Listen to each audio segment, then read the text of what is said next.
आनंदी मालिकेच्या आजच्या भागामध्ये जबरदस्त ट्विस्ट पाहायला मिळणार आहे। तो म्हणजे विद्याधर आता तुरुंगामधून सुटून आलेला आहे आणि तो पुन्हा आनंदीवर अटॅक करणार आहे।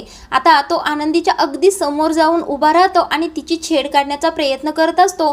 तिचं तोंड दाबतो, तेवढ्यातच ती जोराने ओरडते आणि त्याच्या पायावर पाय देऊन हात पुढे करतच ती धावत जात असते। तेवढ्यातच घरचे सगळे हॉलमध्ये जमा होतात आणि विद्याधरला आनंदीची छेड करताना रंगे हातच पकडतात।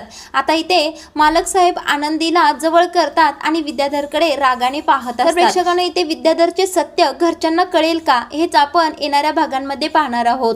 तर आजच्या भागामध्ये इथे आता आनंदीचे आबा मालक साहेबांच्या पुढे हात जोडूनच उभे असतात आणि ते खूपच खुश असतात की त्यांना असा जावई मिळाला। आता ते आनंदाने भारावूनच गेलेले असतात। ते म्हणत असतात, मालक साहेब तुम्ही माझे जावई आहात हे माझं नशीबच आहे। पण आजची पूजेची विधी अगदी आनंदाने पार पडली आहे, पण लग्नानंतरची आणखीन एक विधी आहे ती आपल्याला पार पाडायची आहे। त्यावेळेला मालक साहेब म्हणतात, कोणती विधी आहे? त्यावेळेला आबा म्हणत असतात, लग्नानंतर आपल्या पोरीला मांडव परतनीसाठी न्यायचं असतं, म्हणून मी तुम्हाला हात जोडून विनंती करतो, उद्या तुम्ही आमच्या घरी दोघांनी मांडव परतनीसाठी यावं। त्यावेळेला मालक साहेब खूपच आदराने आबांना सांगत असतात की आबा मला खूपच कामं आहेत, फॅक्टरीची खूपच कामं आहेत आणि आता जरा माझं मन विचलित आहे, दुसऱ्या गोष्टींमध्ये गुंतलेलं आहे, त्यामुळे मी तुमच्या घरी येऊ शकत नाही। पण मांडव परतनीची अशी प्रथा आहे, रीत आहे म्हटल्यानंतर तुम्ही तुमच्या मुलीला घरी घेऊन जाऊ शकता। आता हे ऐकल्यानंतर आबा पुन्हा भारावून जातात आणि मालक साहेबांना हात जोडून म्हणत असतात, मालक साहेब तुम्ही खूपच कामात असता, तुमच्या मागे खूपच व्याप आहे हे मला माहीत आहे, त्यामुळे तुम्ही नाही आला तरी चालेल, पण तुम्ही माझ्या मुलीला नेण्याची परवानगी दिली हेच माझ्यासाठी खूप आहे। आता इकडे आरती आणि आरचीच्या चेहऱ्यावर छान हसू आलेलं असतं आणि आनंदी सुद्धा खूपच आनंदी झालेली असते। इकडे शिल्पाताईंचा मात्र चेहरा रागाने लाल झालेला असतो। आता इकडे रात्र झालेली असते आणि धनश्री तिच्या रूम मध्ये खूपच रडत असते। आता ती आरशासमोर बसलेली असते आणि एवढी रडत असते, तिला खूपच वाईट वाटत असतं की तिच्या चेहऱ्यावर काळे डाग पडलेले असतात आणि त्यामुळेच विद्याधर म्हणजे तिचा नवरा तिचा तिरस्कार करत असतो। आता ज्यावेळेला तुरुंगामध्ये धनश्री विद्याधरला भेटायला गेलेली असते, त्यावेळेला विद्याधर तिला तिरस्कारानेच म्हणत असतो की तुझे हे रूप पाहता तुझ्या अंगाला हात लावावंसं सुद्धा वाटत नाही। आता हे आठवून धनश्रीला खूपच वाईट वाटत असतं आणि ती हुंदके देऊनच आरशात स्वतःला पाहूनच रडत असते आणि ती स्वतःशीच म्हणत असते, मी नाही सुंदर तर मी काय करू, मी जरी सुंदर नसले, जरी तुमचं माझ्यावर प्रेम नसलं तरी माझं तुमच्यावर खूप प्रेम आहे। आता ती स्वतःला आरशात पाहून म्हणत असते, जरी तुम्ही मला बायको म्हणत नसाल तरी मी तुम्हाला नवरा मानते आणि मी तुमच्यासाठी काही वाटेल ते करायला तयार आहे आणि मी तुम्हाला कस्टडीमधून नक्की सोडवणार आहे। आता मी काय करू अशा विचारातच धनश्री असते। आता इकडे धनश्री युगंधरकडे आलेली असते आणि त्याला म्हणत असते, भाऊजी माझं तुमच्याकडे काम आहे। त्यावेळेला युगंधर म्हणत असतो, धनश्री तू यावेळेला इथे काय करत आहेस?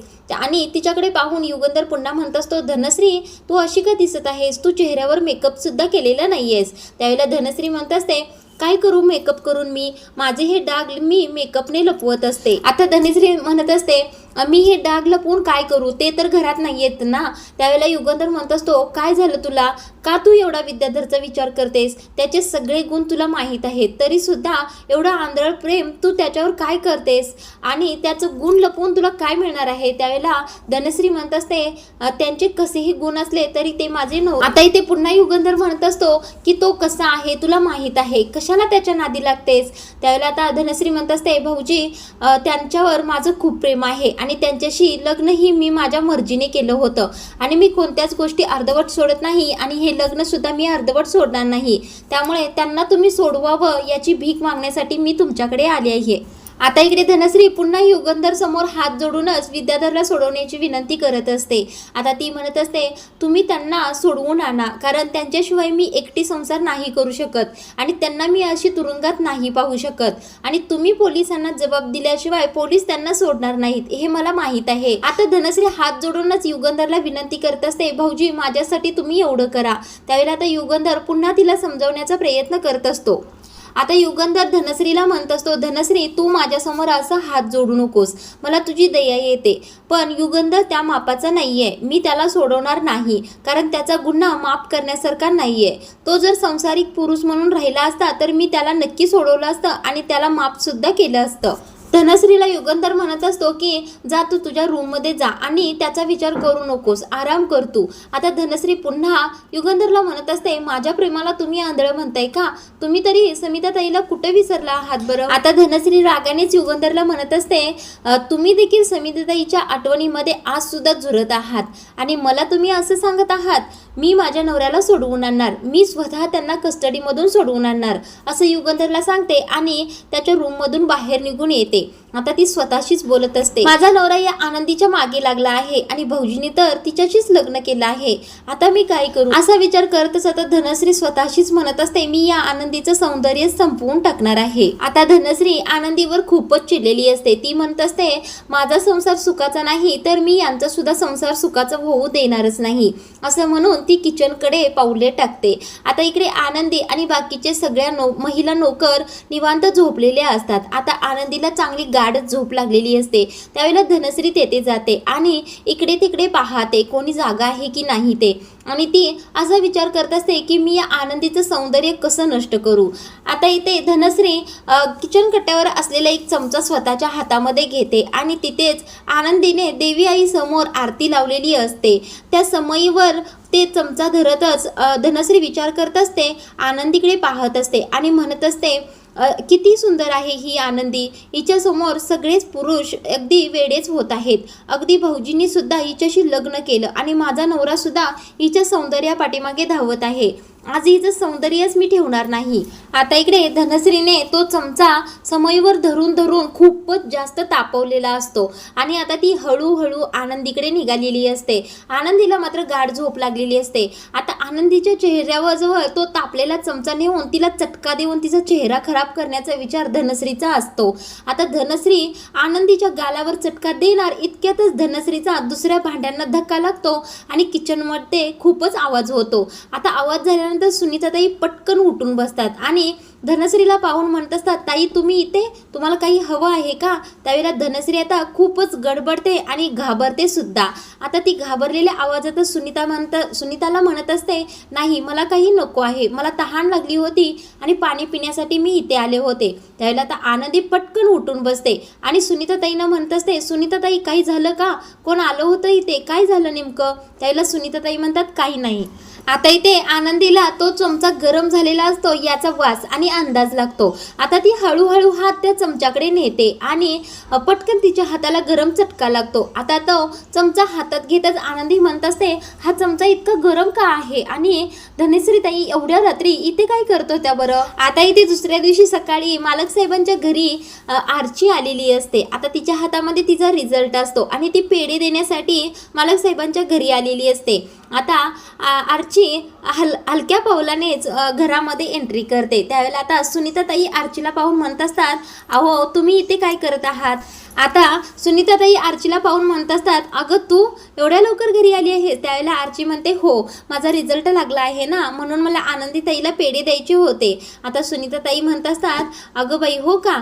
त्यावेळेला आरची म्हणते, आनंदीताईनेच माझा अभ्यास घेतला होता ना, कुठे आहे माझी आनंदीताई? त्यावेळेला सुनीताताई म्हणत असतात, आत्ताच त्या आंघोळीला गेली आहे, थोडा वेळ तुला थांबावं लागेल. त्यावेळेला आता आरची म्हणत असते, अगं बाई ती आंघोळीला गेली आहे, तिला तर आता एक जन्म लागतो की आंघोळ करायला. आता इकडे सुनीताताई आरचीला तिथे सोप्यावर बसायला लावतात. आता आरची त्या सोप्यावर बसण्यासाठी खूपच घाबरत असते, तरीही ती आता बसते. आता बसल्यानंतर ती खूपच वैतागलेली असते. आता ती म्हणत असते, किती वेळ आनंदीताईची वाट पाहायची असा विचार करूनच ती म्हणत असते, आता मालक साहेबांच्याच रूममध्ये ती राहत असणार ना आणि तिथेच ती आंघोळ करत असणार, मी त्यांच्याच रूममध्ये जाते ना. आता सुनीताताईंना ती विचारत असते, मालक साहेबांची रूम वरच आहे ना? त्यावेळेला त्या सुद्धा म्हणतात, हो हो वरच आहे. आता इकडे आरची युगंधरच्या रूमकडे जाते. आता तिथे युगंधर आवरत असतो त्यावेळेला आरची पाठीमागे आरशामध्ये दिसते. आता युगंधर पाठीमागे वळतो पटकन आणि म्हणतो कोण आहे तिकडे. त्यावेळेला आरची समोर येते आणि मालक साहेबांना म्हणत असते मी आरची म्हणजेच अर्चना, मी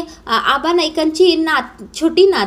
त्यावेळेला मालक म्हणत असतात तू इथे काय करत आहेस. आता इकडे युगंधर मालक साहेबांशी आरची खूपच विनोदानेच बोलत असते. ती म्हणत असते मालक साहेब आनंदीताई कुठे आहे. त्यावेळेला ते म्हणत असतात ती खालच्या बाथरूममध्ये आंघोळ करत आहे, तू खाली जा आणि तिला शोध. त्यावेळेला आरची म्हणत असते ती खाली का करत आहे, ही तर तुमची रूम आहे ना, तुमच्या एवढ्या मोठ्या रूममध्ये बाथरूम नाही आहे. त्यावेळेला युगंधर मालक साहेब म्हणतात अगं हो आहे बाथरूम, पण तिला खाली आंघोळ करायला आवडतं म्हणून ती खाली करत आहे.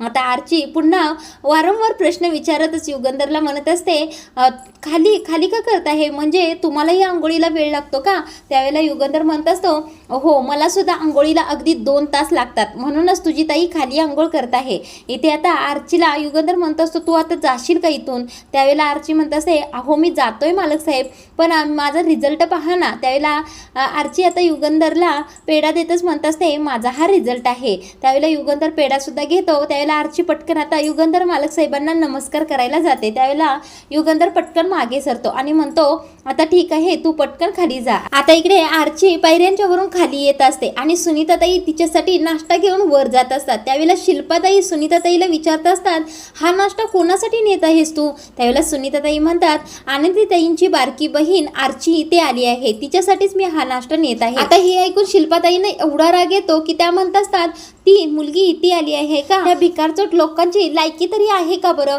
आता शिल्पाताई असं वाटेल तसं नेहमीप्रमाणेच बोलत असतात. ते ऐकते आरची. आता आरची पायऱ्यांच्या वरूनच जोराने ओरडते ओ काकू तुम्ही असं कसं एवढं वाईट बोलू शकता बरं. आता इकडे या आरचीचं तोंड उघडले शिल्पाताईंच्या समोर. आता शिल्पाताई पुन्हा चिडतात आणि म्हणतात ए चिचुंद्रे काय बोलत आहेस, माझ्या समोर येऊन बोल. त्यावेळेला आरची आता उलट उत्तरच देत असते, म्हणत असते मी नाही येणार आणि तुम्ही एवढ्या मोठ्या आहात आणि एवढं वाईट साईड कसं बोलता बरं, तुम्हाला माहित नाही का वाईट बोलल्यानंतर पाप लागतं ते. आता इकडे आरचीने खूपच गंमत मालिकेमध्ये केलेली आहे. आता आरची म्हणत असते आमच्या घरामध्ये जर असं कोण मोठ्या आवाजात बोललं किंवा असं वाईट साईड बोललं तर आमचे आबा तर काठीनेच मारत असतात. त्यावेळेला आता शिल्पाताई पटकन पुढे येतात, हातातील काठी आरचीला दाखवतच म्हणत असतात तुला काय म्हणायचं हे ग, तू काय मला आता काठीनं मारणार आहेस.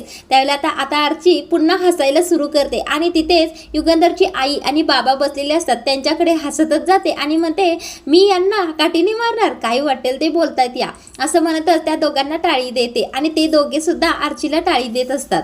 आता आरची म्हणत असते मी कशाला तुम्हाला मारतोय, तुम्ही तर माझ्यापेक्षा मोठ्या आहात ना, तुम्ही तर जुन्या काळातल्या आहात. एका खांद्यावर शाल एका हातामध्ये काठी अशी शिल्पाची नक्कलच आरची करत असते. त्यावेळेला शिल्पाताई चिडूनच आरचीला म्हणत असतात तू लय बोलतेस ग, किती बकबक करतेस, तुझ्या तोंडामध्ये अशी काठीच सारेन बघ.